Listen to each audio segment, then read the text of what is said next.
ماشاءالله بسر ماشاءالله بسر تمامه نگهش دارم همونجا نگه دار نگه عجل نکن بس نه نگه دار فشار نده بتابون برو تمامه برو بزن یکی دیگه ماشاءالله ماشاءالله بسر دایش خوبه ماشاءالله بسر تمام شد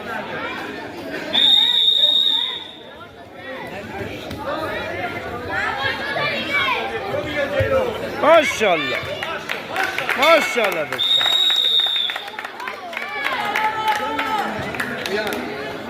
آفرین مادر